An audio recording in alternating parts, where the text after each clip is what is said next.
Welcome to Inspiration and Transformation from the Banks of the Ganga with Sadhvi Bhagawati Saraswati, an American sannyasi living at the Parmarth Niketan ashram in Rishikesh, India. Sadhvi is president of the Divine Shakti Foundation, a charitable organization bringing education, vocational training, upliftment, and empowerment programs to women and children.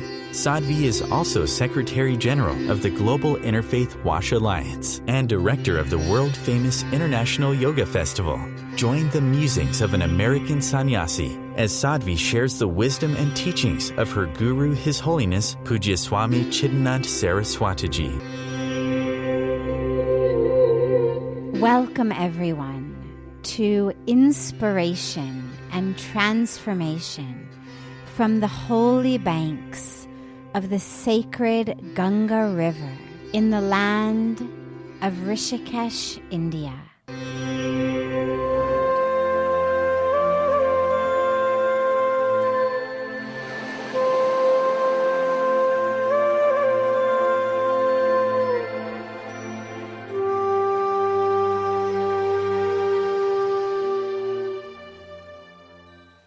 What's the greatest benefit of being a sannyasi? I'll answer it for me on a personal level, but it's important to realize that there isn't one right path.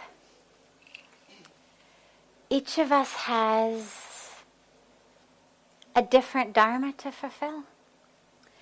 And so while those of us who have taken vows of sannyas, sannyas is the vows of renunciation.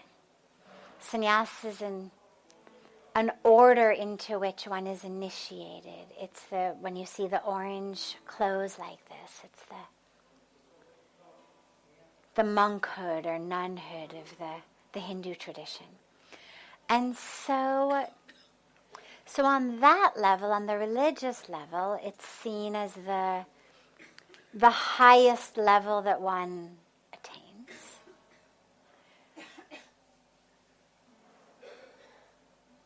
But that doesn't mean that prior to the last phase of your life, that's necessarily everyone's dharma. And interestingly, in the scriptures,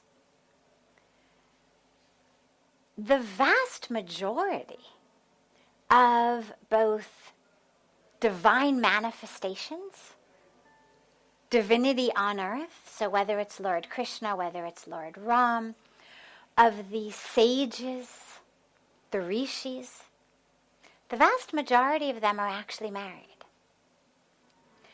And I think the reason for that is to dispel any myth that you have to renounce the world in order to attain enlightenment or in order to attain the heights of spiritual progress.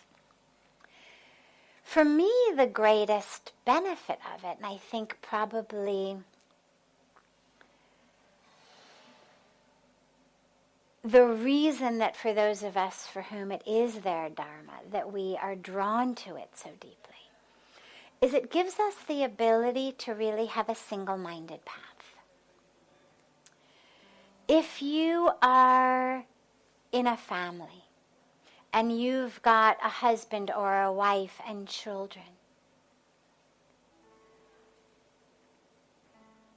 there's an inevitable conflict, even if it's just within you, because there's always a choice. Every minute is a choice of, do I spend time meditating and doing my puja, doing my spiritual practice, doing my seva, or do I spend my time playing ball in the park with my son, or going for a walk, or hanging out with my kids, or doing their homework, or cooking them food, or with my spouse.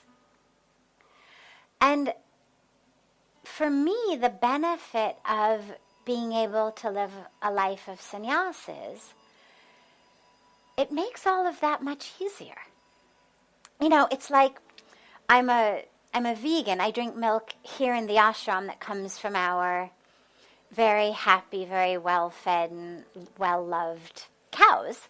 But otherwise, I don't drink milk anywhere outside. And so when I travel, I'm vegan. And when you go most places in the world and you're handed a menu of what to eat as a vegan, there's very few options usually. And sometimes I'll be with someone who will say, God, I'm so sorry, or the waiter or the waitress, when you say you're a vegan, oh, I'm so sorry, well, we could make you a plate of sauteed vegetables. And I always say, no, it's great. It makes it so much easier if I look at a menu and there's only one thing I can eat. I don't have to think about it. It's actually so much easier than looking at a menu of 40 different things that you have to decide what you feel like eating. I mean, here it's so great. You just sit down to eat, and whatever our beautiful cook has decided to cook is what dinner is or what lunch is. In 23 years, I've never had him once say to me, what do you feel like eating? What would you like? Here's all the items I have. What would you like? He just cooks.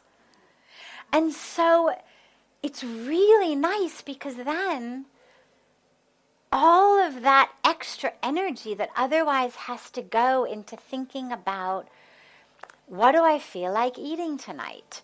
What should I order in? What should I get at the restaurant? What should I cook? All of that extra energy gets to be spent on something else. What am I going to eat? Exactly what he serves me. And in the same way, being a sannyasi is very similar, where it's, what am I going to do? Well, when you don't have the relationships that are constantly pulling and you have to make this conflict or that decision, it makes things much more simple. When you don't have other duties, other responsibilities that are pulling on you. It's not meditate or. It's meditate. It's not seva or, it's seva. And there isn't someone saying, why don't you spend enough time with me? I just come on, do you really have to do so much seva? Come on, do you really have to meditate so much? Which one could only imagine in a family, these things happen. And so, for me, probably the greatest logistic benefit of a life of renunciation, a life of celibacy, a life where it's just about God, is you get to go at it single-pointedly, without these pulls. There's no question of should I or shouldn't I. Because there's a very clear set of rules, of restrictions, of vows. You know exactly what you should and shouldn't. And not only is it should or shouldn't, but it's a matter of actually having taken vows before God not to. And so it clears away a lot of the extra noise in the environment.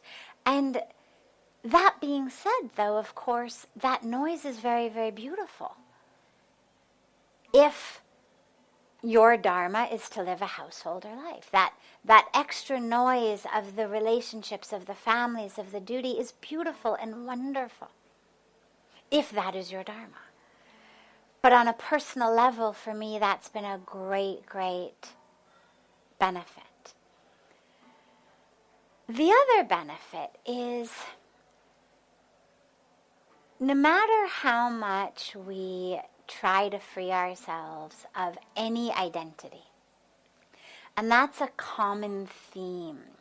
If you come to satsang frequently, it's a common theme that I talk about, is letting go of identities, because they do tend to kill us. They suffocate us. We identify as so much in our lives, our roles, our titles, our careers, our physical appearance, the color of our skin, our wealth. So most of us move through the world thinking about ourselves in a certain way.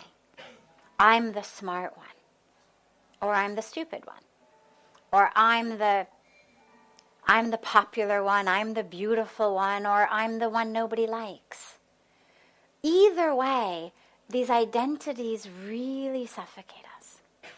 Nonetheless, as we try to let them go, some little shadow, some little sprinkling of a concept of who you are stays with us. Not in the depths of meditation by any means, but as you move through the world, there is an awareness. And being able to have that identity of sannyasi, of someone whose life is dedicated to God, has been a great benefit for me.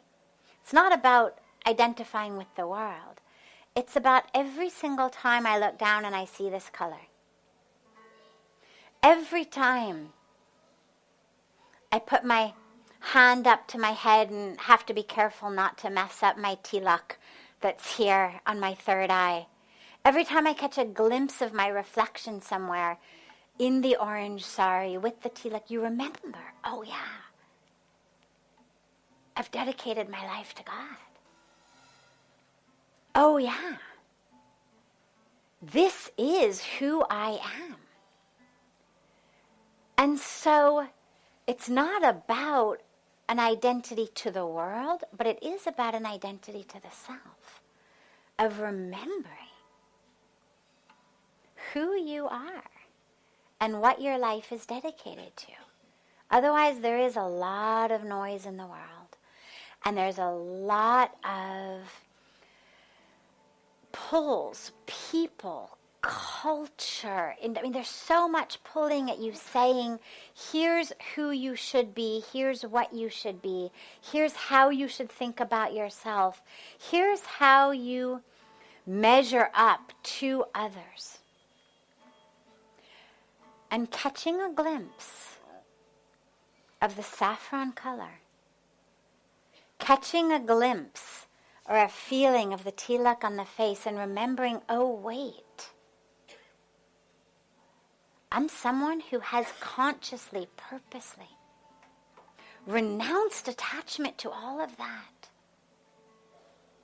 in favor of God. And so I think for me that's the great benefit. That being said, of course, as I began to circle back, there is absolutely no requirement at all, either in present day or going back to scriptural times, that one renounce the world in order to have a very deep and fulfilling spiritual path. What isn't negotiable, what has to be renounced, is your attachment to all of the false self. So if you are in the householder world, in the family dharma, no problem. Use that. Use those relationships to connect with God. You don't have to identify as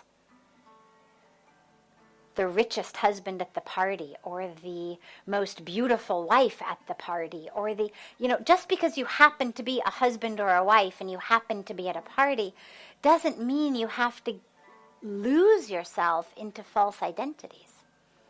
Doesn't mean that you have to go along with all of the noise in the environment. The householder life as a path of spiritual awakening is not about agreeing to the illusion of I am the wife, or I am the husband, or I am the mother, I am this, and it's all about, who's going to be queen of this house, me or your mother-in-law, or me or my mother-in-law, your mother. It's about how can I see God through these loved ones? How can I serve God through these loved ones? So, okay, in the balance of seva versus householder tasks, okay, there may be less time for seva if you've got to put food on the table. How can putting food on the table become your seva? How can I see my family members as the divine so that grocery shopping, cooking, doing dishes becomes not something that pulls me away from my spiritual path, not something I have to rush through so I can meditate, but so it actually becomes my meditation? How can this relationship with a husband or a wife or children or parents become a way of connecting to God? Instead of seeing them as those who bring home A's or bring home F's or clean up their room or don't clean up their room or do their chores or don't do their chores or come home on time or don't come home on time, how can I see them as divine, as God in the form of my spouse, my children, my in-laws? God coming in a form to teach me in a very special way. So regardless of which path is your dharma, all the paths are about go to God.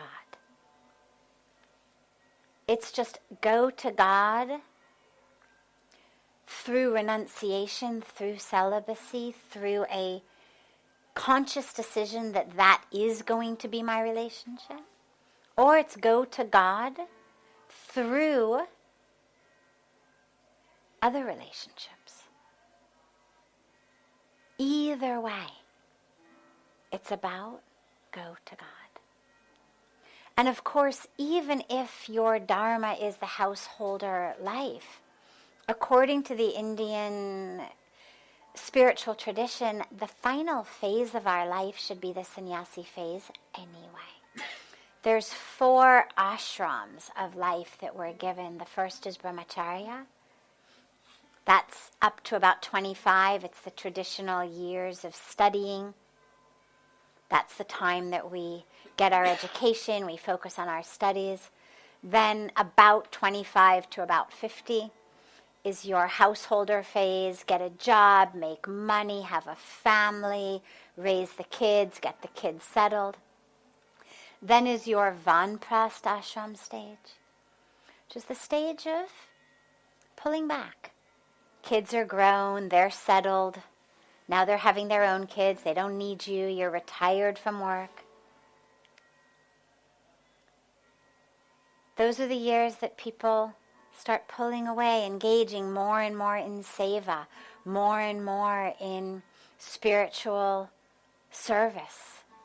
And then ultimately, the last phase of life, traditionally it was 75 to 100, but I've heard it redone as people are no longer living to the yogi ages of 100 so frequently that it's now, instead of phases of 25, phases of 20. But either way, the final phase is sannyasi, which is okay. You've done all that. In your landing phase of life, as Pujya Swamiji calls it, how to get closer to God, because you know that's where you're going. And how to prepare. How to get very close. How to realize that this body, whatever is left of it, whatever strength I've got left, whatever days I've got left, whatever abilities I've got left, number 1, it's bonus. And number 2, how do I realize it's been given to me just as a bonus to serve? So, regardless of where you start, everyone experiences or should experience the sannyasi phase at some point in their life.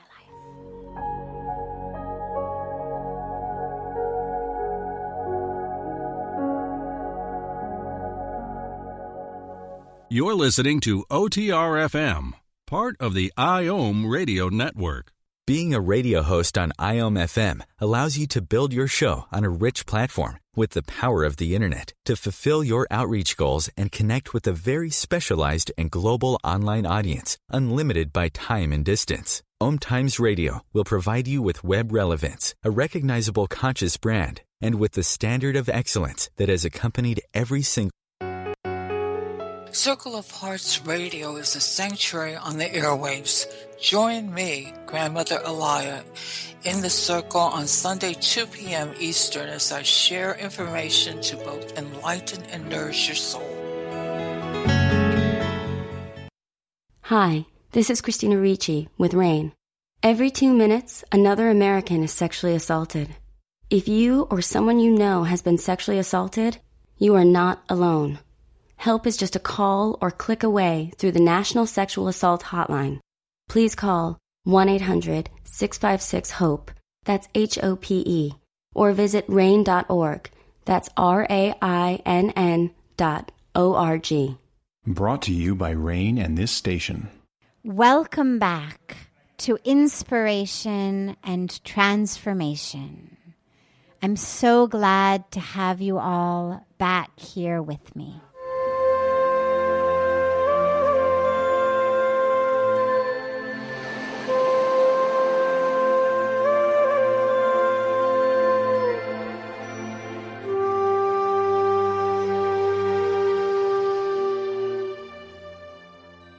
So the terms that he's using are terms, asura is a term typically used to refer to a demonic being. A being of darkness. And in the epics, the adventures are filled with, battles against the asuras and the energies of evil and the energies of good going to battle with the energies of evil. They're not, I wouldn't call them races, they're energies. Each of us has within us the energy of the Deva, the divine. We also have within us the energy of darkness. And of course we have within us the energy of human beings because I've got this physical body, I've got the physical brain and all of what it does. So we actually all have all of this within us. And the stories are metaphors. So for example, when we talk about the churning of the ocean, the Samudra Manthan that took place between the gods and the demons, the devas and the asuras, this is the churning of ourselves. This is the churning within us of our energy, of divinity.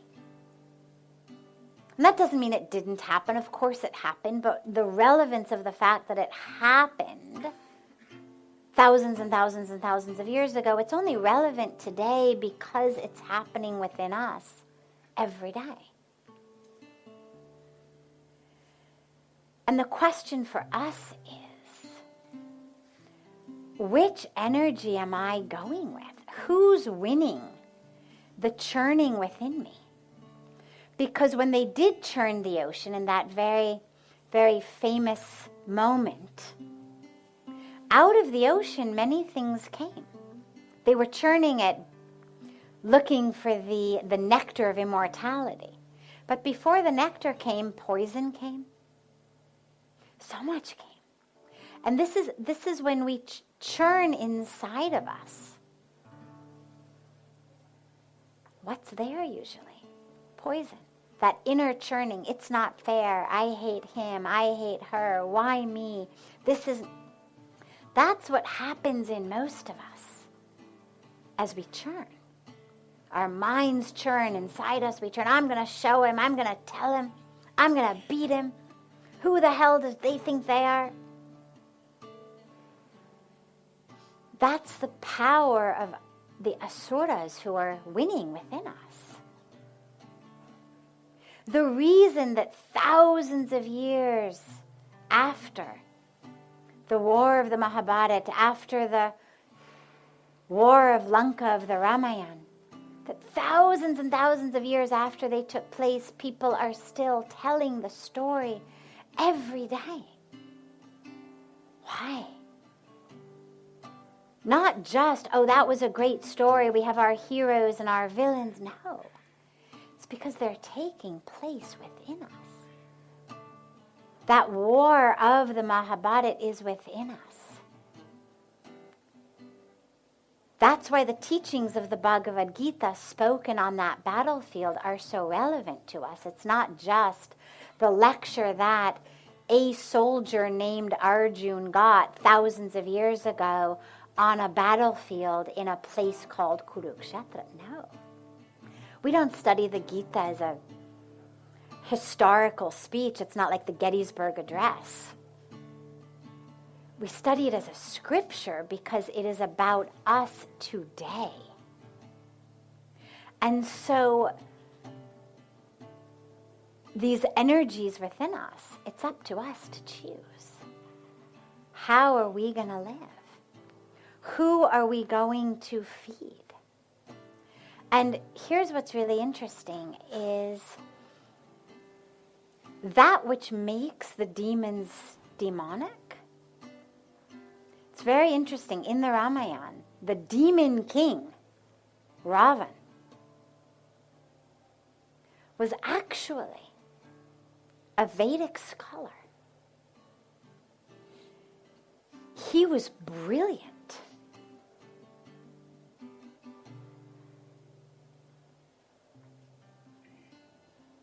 What made him a demon was his lust, his greed, his anger. It wasn't about the core of who he is demonic. It wasn't, these are the good guys, their core is good. These are the bad guys, their core is bad. The demons, the asuras, something has happened. They've all got stories due to which they have chosen that power of darkness. They are being inhabited by that power of darkness that they keep feeding. That's what the 10 heads of Ravan was the 10-headed demon. That's what the 10 heads are, right? It's greed and lust and envy and, the 10 vices. That's what made him a demon. And so rather than thinking about it as races of us and them, understand that it's energies within yourself and you get to choose. So if you were born in Australia to native white Australians, well, you don't get to change that. I mean, that is your race. But whether you're going to live as a deva, an asura, or just a human, that's up to you. And that's what when we pray, give me the light, give me the wisdom, remove the darkness. It's remove that ignorance that keeps me living as a demon. Haven't you seen it in people around you? I mean, haven't you ever had a neighbor, a friend, a family member, a colleague who just suddenly, 1 minute they're one way and the next minute it's like, oh my God, who is that demon? Haven't you ever felt it in yourself? Whether you act on it or not, just sudden, there's that energy. I'm going to kill him. I'm going to do... That's demonic energy. That's us giving over to that asura power within us. And so it's up to us which energy we feed to really become, to fully embody the divinity within us. So that's a race you get to choose.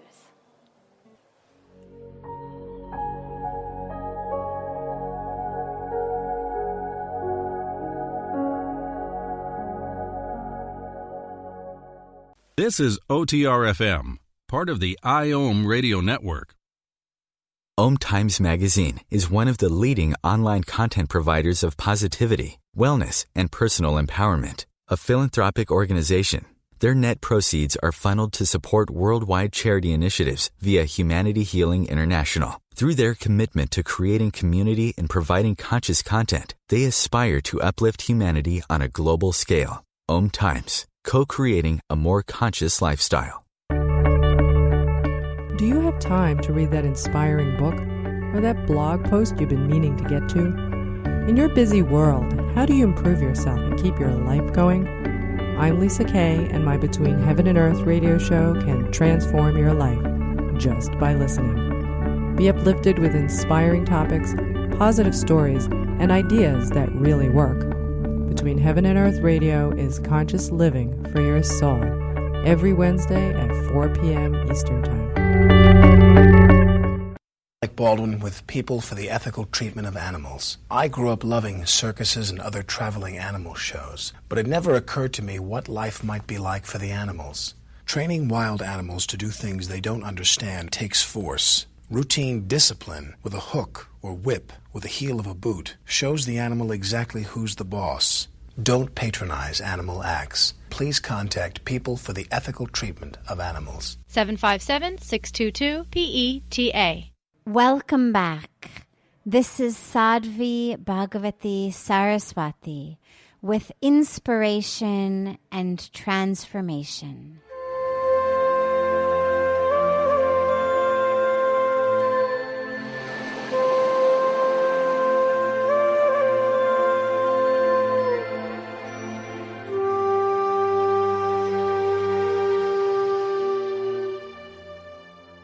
Does meditation lead to bhakti, or does bhakti lead to meditation? So bhakti is devotion, is love. Does meditating make me love more, or does loving more make me meditate? Yes. Yes and yes. You know, there's a reason that we speak about spirituality as an opening, or as an awakening, or as an unfolding. It's not a linear process. It's not about point A, point B, point C. And so many of these things happen simultaneously. Many of them lead into each other. Many of them become each other. And so meditation is experiencing the truth of who I am. That's what it is. It's not some fancy, complex, esoteric technique to see lights and shapes and whatnot. It's taking you into the truth of who you are. My guru, Pujya Swamiji, always says, sadhana means our spiritual practice, our meditation, our seva, our japa, all of our practices. They don't bring God. It's not if you meditate enough and you meditate right, God will love you and then God will appear. It doesn't bring God. God is there. What sadhana does is it cleans the window so you can see God and experience God. So as I'm meditating and experiencing the truth of who I am, does love for God blossom? Absolutely. Because all of that which keeps me from loving, my ignorance, my fear, my attachments, my ego, as I meditate, I let go of all of that. And I sink into a truth of who I am. And so when I do that, I become free of that which confines me. So love blossoms.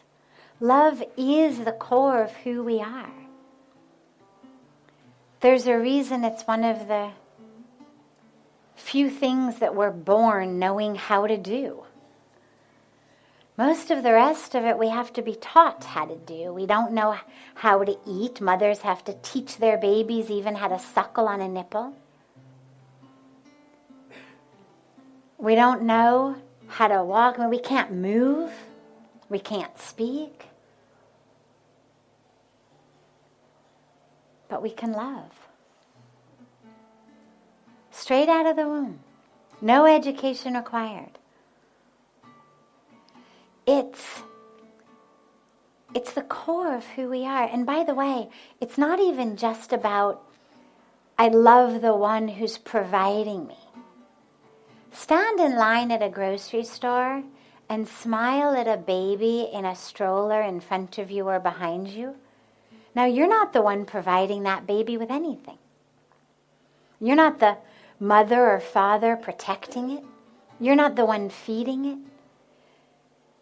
But the love in that child's eyes, it's what gets everybody, universally, doesn't matter. But there is something universal about all of us. We look into the baby's face and we all go, ah, kuchiku, yes, yes. We all do it. There's something in us that is just pulled by that love. So, love is the core of who we are.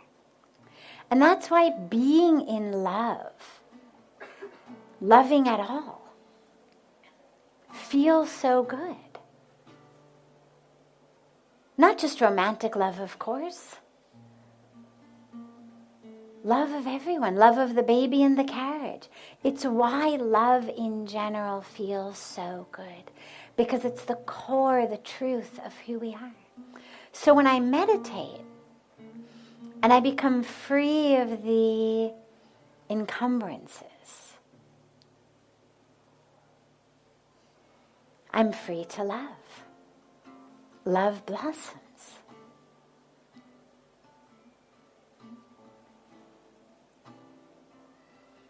So, yes, meditation leads to bhakti, it leads to devotion, because the purest form of love, the fullest form of love, is love of God. And so, regardless of whomever it is I may think I'm loving, or just general love, it's ultimately love of God. Because if I'm really loving, what I'm loving is essence, is spirit, is soul. And that's divinity. Doesn't matter what word we use for it.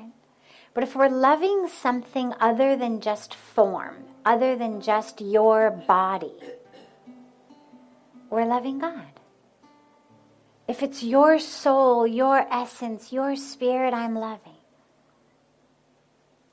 well, the divine in me is connecting to that divine in you. And that's the other reason being in love feels so good, is my body cannot love your soul. My body can love your body. My intellect can love your intellect. my neuroses, my neediness can love your neuroses and your neediness, and we can be mutually in love neurotically. But if I'm loving your soul, well, I can only do that from my soul. Which means that in order to love you fully, I need to drop into my soul. And that's the other reason it feels so good, is it is giving us the experience of who we are as soul, connected to soul. So yeah, love blossoms. And of course, can it go the other way? Can Bhakti lead to meditation? Of course. Have you ever found yourself in love? And you just suddenly find a sense of merging, melting, stillness, oneness? That sort of ocean experience, the drop merging with the ocean experience? Of course. Can happen with another person. Can happen listening to devotional music or music that fills you with love, that opens your heart. It can happen watching a sunset. It can happen in the forest looking at trees. It can happen looking at a baby, your baby, someone else's baby. There's a moment of just the mind becomes still, and you just allow yourself to merge into that ocean of love. And meditation is when, we begin prior to meditation. We begin with concentration or single-pointed focus. And so the techniques that we're given are all those that are given to us to bring the mind to one place. So we focus on a mantra or a word or a sound or an image or a candle flame or our breath, because it brings our mind from being all over the place into one place. And then that becomes meditation. That's a technique into meditation. That becomes meditation when there no longer is the one who is meditating and the object of meditation, but actually when they become one. And so through my love, through my bhakti, through my devotion, if I can be that drop merging into the ocean, oneness comes. There no longer is me and you. There's just us. Right? We feel this in love all the time. Where we were separate, now there's just oneness.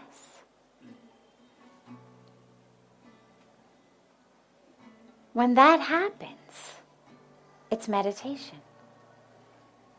When the mind is still and I'm connected to the source, to the truth of oneness, whether I've gotten in there through chanting a mantra, whether I've gotten in there through love that began of one person but became expansive to the divine and all of creation, however it happens.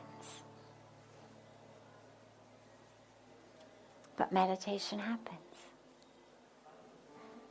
So yeah, it goes both ways and every way. And that's what's so beautiful about the path, because bhakti, then your love, becomes your path. And meditation becomes the path. So it's not just meditation on my cushion or bhakti for this image of God. But my life becomes love. My life becomes meditation.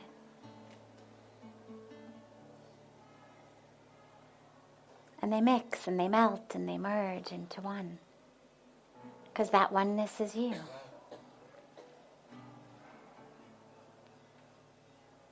So however it's easier to get in, it doesn't matter. Just get in. If it's easier to start with meditation, start with meditation. If it's easier to start with bhakti, start with bhakti. However it's easier.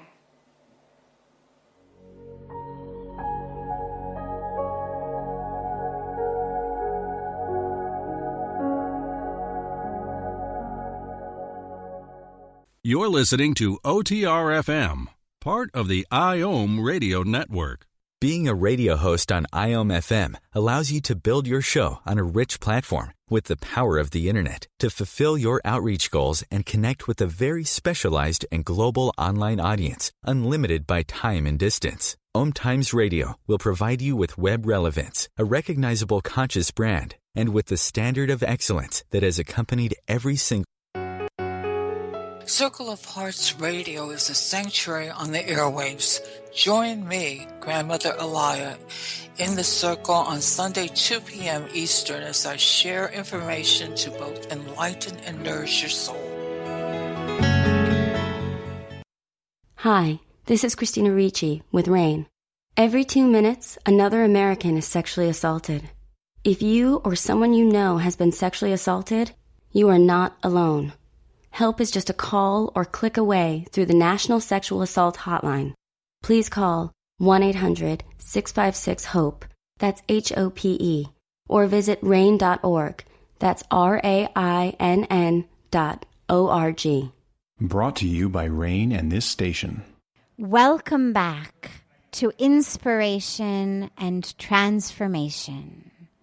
I'm so glad to have you all back here with me.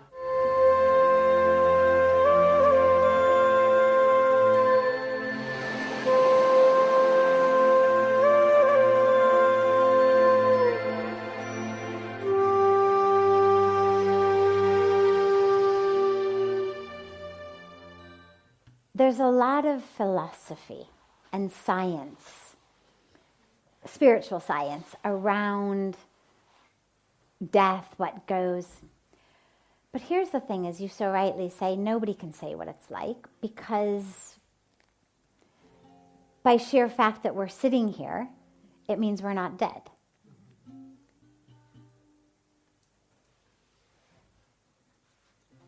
What we do know is that, of course, the soul doesn't die. Again, given to us in scriptures, given to us by sages and saints and rishis and the awakened ones. But you don't even need to hear it from them. What dies is the body. As you have lived your life,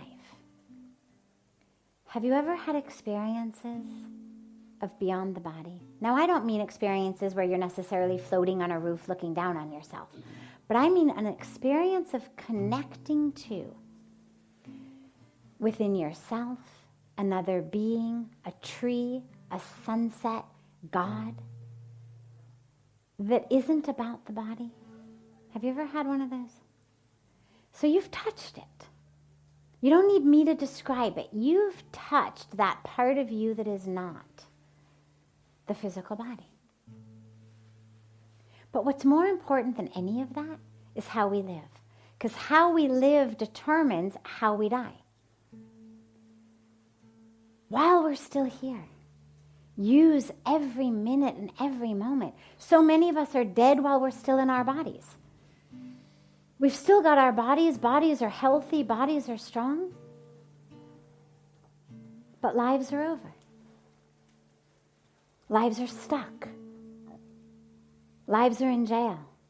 We literally keep building these brick tombs of what I want, how I want it, when I want it, who I want it from, how it should be, what I think, why I'm right. We keep constructing that. rather than worrying so much about what happens after you die, worry more about making sure you don't die while you're still alive. And in every moment, be conscious. Because if I'm not conscious, I might as well be dead. I'm not here. I'm not living. Body's moving. I'm on autopilot. But I, in the truth, the fullness of who I am, and the purpose that I'm here for, I'm not living. I'm not experiencing.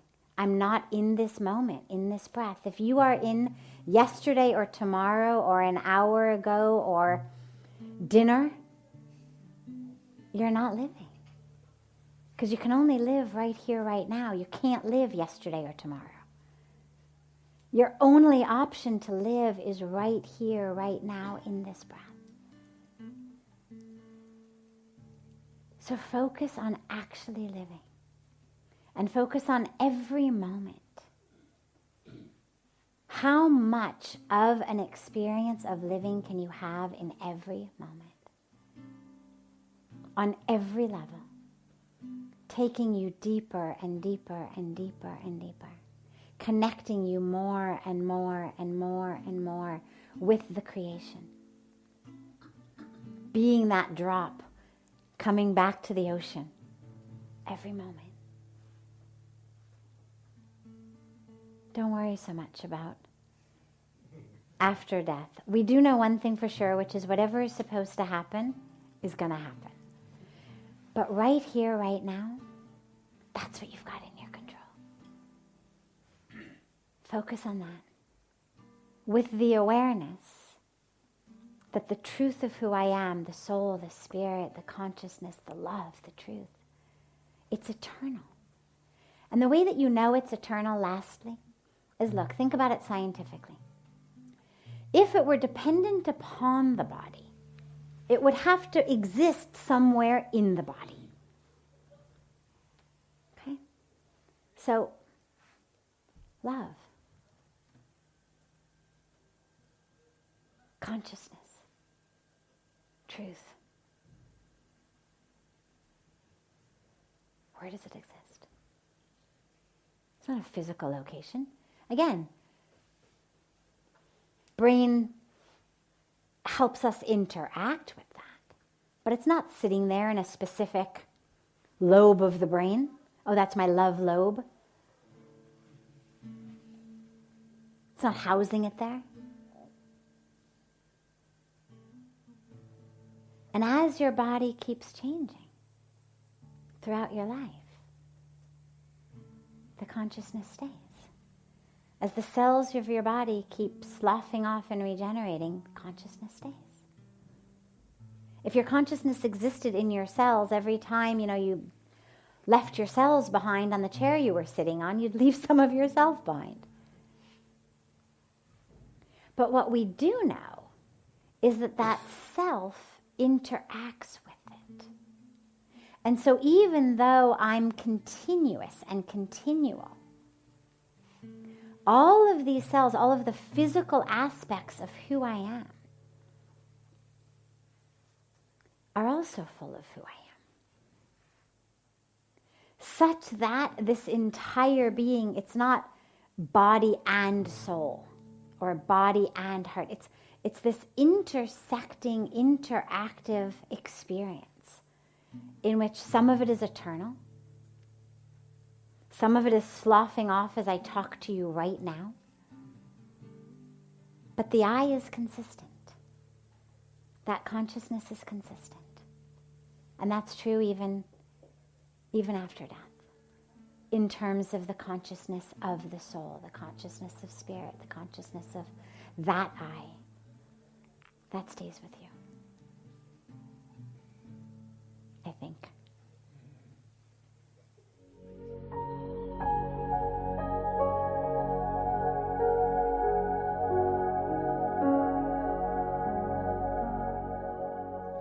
This brings to a close this hour of inspiration and transformation. Thank you so much for joining me.